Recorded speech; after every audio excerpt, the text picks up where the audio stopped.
नमस्कार।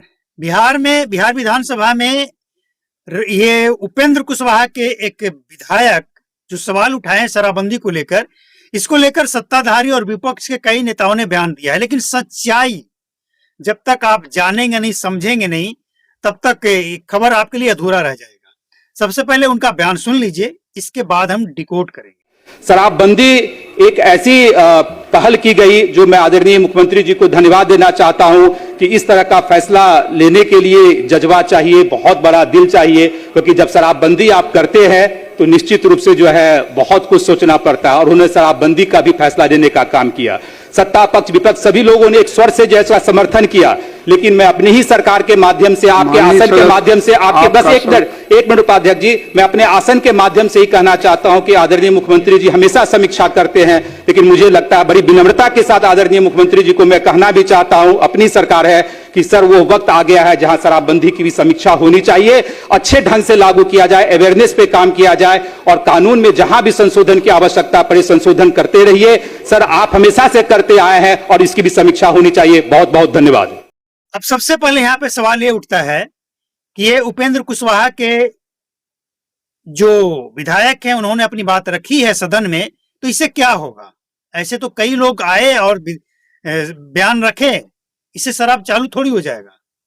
अब सबसे पहले आपको ये समझना होगा कि ये जब समीक्षा की बात करते हैं तो सत्ताधारी कुछ नेता, नीतीश कुमार नहीं, सम्राट चौधरी नहीं, कुछ नेता क्या कह रहे हैं कि समीक्षा की बात अगर कोई कह रहा है तो इसका मतलब वो शराबबंदी हटाने की बात कर रहे हैं। लेकिन सच्चाई क्या है? समीक्षा का मतलब क्या है? ये समझना जरूरी है कि समीक्षा अगर करने की बात कही जा रही है तो इसके पीछे कारण क्या है और क्या समीक्षा करना चाहिए, क्यों करना चाहिए, सब कुछ डिकोड करेंगे। थोड़ा सा धैर्य रखिए। चैनल पे पहली बार आए हैं तो सब्सक्राइब कीजिए, बेल आइकन को प्रेस कर लीजिए। फेसबुक पेज वेद जी बोस फॉलो कर लीजिए। अब आपको बताते हैं कि उपेंद्र कुशवाहा, इनकी पार्टी कोई बड़ी पार्टी नहीं है, छोटा पार्टी है, लेकिन बात छोटा और बड़ा का नहीं है।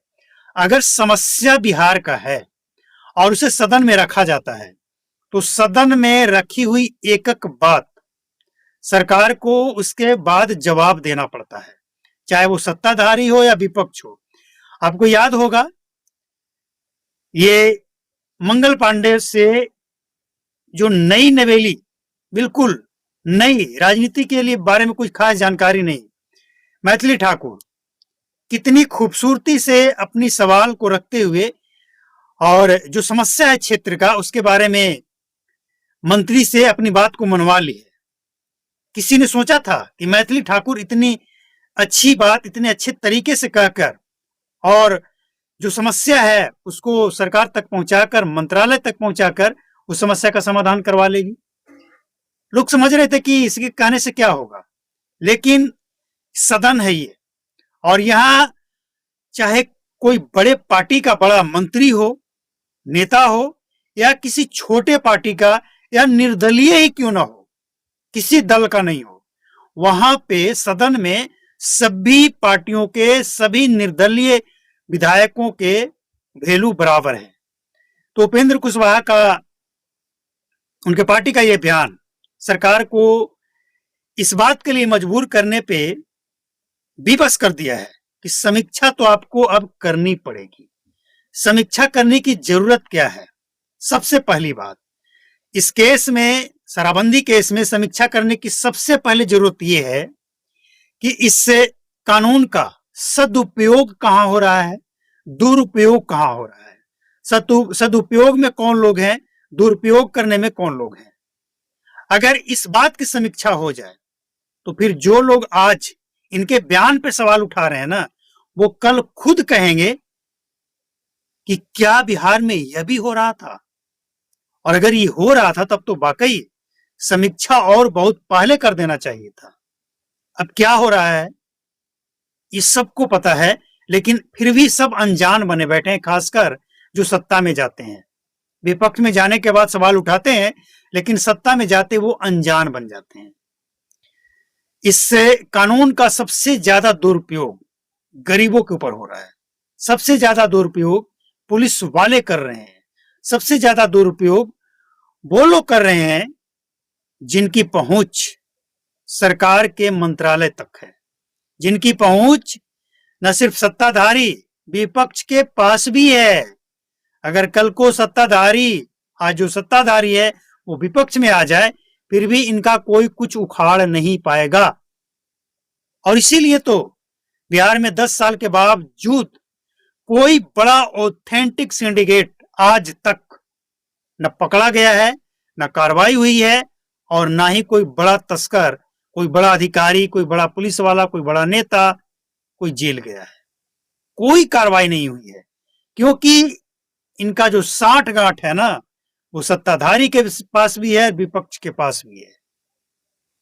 और इसका फायदा ये, चाहे किसी की भी सरकार बन जाए, हमेशा इसका फायदा इनको मिलता रहता है।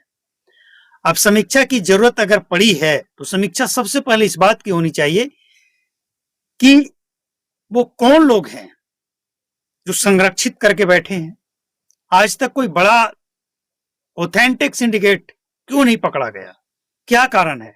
वो कौन संरक्षण करता है? ये जांच होनी चाहिए और इसकी समीक्षा होनी चाहिए। और दूसरा नंबर पे सबसे ज्यादा प्रभावित गरीब ही क्यों हो रहे हैं?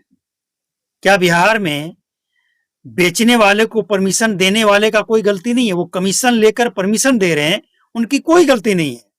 लेकिन वही कमीशन देने वाला बंदा शराब बेच रहा है, होम डिलीवरी कर रहा है, और जो पीने वाले लोग हैं उनको पकड़कर जेल भेज रहे हैं। तो क्या ये समीक्षा करने की जरूरत नहीं है कि आज जो जेलों में बंद हैं वो कौन लोग हैं, क्यों जेल गए हैं, किस कारण से गए हैं? उनके परिवार, उनके आसपास के लोगों से क्या इसकी इंफॉर्मेशन नहीं लेनी चाहिए कि फन्ना नाम का बंदा जो जेल में है कैसा था, क्या करता था, कब से करता था? इसकी जरूरत नहीं है। दूसरा सबसे बड़ा कारण, दूसरा या तीसरा सबसे बड़ा कारण, ये जो ड्रग्स, जो कि आरोप लग रहा है कि शराबबंदी के कारण बिहार में ड्रग्स का कारोबार फैल रहा है, बच्चा सूखा नशा कर रहा है। तो क्या ये समीक्षा की जरूरत नहीं है कि बिहार उड़ता बिहार बनने जा रहा है, नौजवान बर्बाद हो रहे हैं, और आप शराबबंदी के आड़ में छिपकर बिहार को बर्बाद करने की पूरी तैयारी कर बैठे हैं? आखिर क्यों? पुलिस वाले 10 साल के बावजूद, 10 साल सेवा देने के बावजूद, 10 साल एक्शन लगातार लेने के बावजूद सफलता क्यों नहीं पा रहे हैं? क्या इस बात की समीक्षा नहीं होनी चाहिए? क्या इस बात की भी समीक्षा नहीं होनी चाहिए कि बिहार में जब भी सदन चलना होता है, चाहे वो बजट सत्र हो, शीतकालीन सत्र हो, मानसून सत्र हो, या कोई भी इमरजेंसी सत्र हो, उससे पहले पटना में करोड़ों का शराब क्यों पहुंचता है, वो भी ब्रांडेड, दूसरे राज्य का निर्मित? कौन खपाता है ये? कहां जाता है ये? क्या आज तक कोई किसी पार्टी का बड़ा लीडर शराब पीते, शराब बेचते, शराब बिचवाते, पिलाते, पार्टी करते कोई पकड़ा गया है? तो क्या ये सब दूध के धुले हैं? सिर्फ गरीब लोग ही शराब पी रहे हैं और जेल में भरे जा रहे हैं? क्या आप यकीन करेंगे इस बात पे कि सब के सब दूध के धुले हैं, कोई शराब को हाथ तक नहीं लगाता है? ये मानने वाली बात है? क्या इस बात की समीक्षा नहीं होनी चाहिए? क्या ये टेस्ट नहीं होना चाहिए कि सदन में जितने लोग आते हैं इन सबको टेस्ट कीजिए, कितने लोग नशा करके आते हैं, या कितने लोग ऐसे हैं जो जाकर नशा करते हैं? मतलब आप अपने सदन को नशा मुक्त बना नहीं पा रहे हैं, पटना को अपने राज्य की राजधानी को बना नहीं पा रहे हैं, और आप 3800 जिला का ठेका लेकर बैठे हैं, और ठेका ऐसा लेकर बैठे हैं कि 10 साल के बावजूद जेल भर दिया गया, लेकिन शराबबंदी की स्थिति बद से बदतर होता जा रहा है। माफिया मालामाल हो रहा है, बेचने वाले मालामाल हो रहे हैं, और पीने वाले या तो जेल जा रहे हैं या तो कंगाल हो रहे हैं। क्या इस बात की समीक्षा नहीं होनी चाहिए? हम यही कहेंगे कि समीक्षा की अगर मांग उठी है और सदन में उठी है तो ये जांच होनी चाहिए, समीक्षा होनी ही चाहिए, ताकि एक रिपोर्ट आए कि पिछले 10 सालों में कितने लोग करोड़पति बन गए, वो कौन लोग थे, किसके संरक्षण में थे, और वो कौन लोग हैं जो बेगुनाह होते हुए, मतलब अब कोई शराब बेच रहा है उसको आप नहीं पकड़ेंगे, लेकिन उसी से कोई शराब खरीद कर पी लिया उसको आप पकड़ लेंगे। तो ये सब होना चाहिए, जांच, इंक्वायरी, समीक्षा, और ये जरूरी है। इसलिए अगर सवाल उठा है तो इसका जवाब बिल्कुल मिलना चाहिए सरकार की तरफ से। ये सब जो नेता बयान दे रहे हैं ये सब बड़बोले नेता हैं।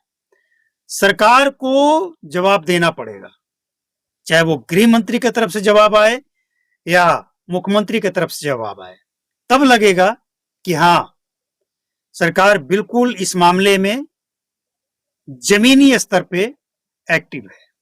वरना यही देखा जाएगा कि सरकार की मंशा वही है कि फाइलों में जो चल रहा है वो चलता रहे और जमीनी जो हकीकत है वो वैसे ही रहे। अब देखना यह है कि कब तक सरकार का अपना पक्ष आता है।